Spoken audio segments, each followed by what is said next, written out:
النادي الإفريقي يحقق انتصارا مثيرا على النجم الساحلي في كلاسيكو تونس، وذلك بفضل متألق النجم والهداف فراس شواط.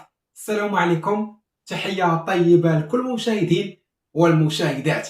فأول حاجة قبل ما نتعرفوا على الملخص ديال المباراة النادي الإفريقي والنجم الساحلي، فكنتمنى من جميع الإخوان والمشاهدين والمشاهدات لأنكم تدعموا هذه القناة بواحد الاشتراك ولايك الفيديو باش يوصلكم كل ما هو جديد. والحمد لله، إذا قبل قليل انتهت مباراة النادي الإفريقي والنجم الساحلي، وذلك في إطار الدوري التونسي.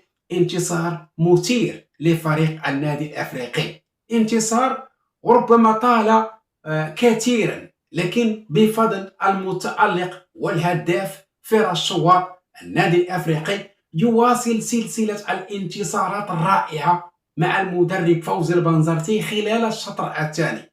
وبالتالي اليوم هذا الانتصار أعاد الهدوء إلى الشارع الرياضي بالنسبة للنادي الأفريقي، وبعث رسائل واضحة مفادها على أن النادي الأفريقي على أن النادي الأفريقي سيقول كلمته وسيتوج باللقب خلال هذا الموسم.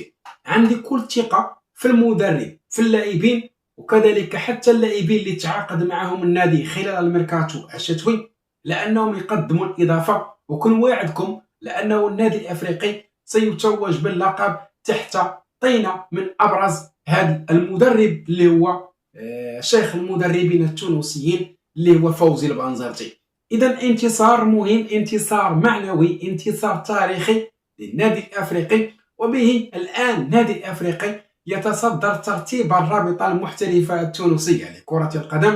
فمبروك علينا هذا الانتصار، والحمد لله كنا في حاجة ماسة إلى هذا الانتصار.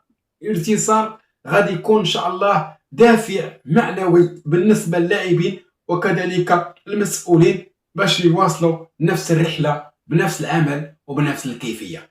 فتحية وتقدير لكل المشاهدين والمشاهدات.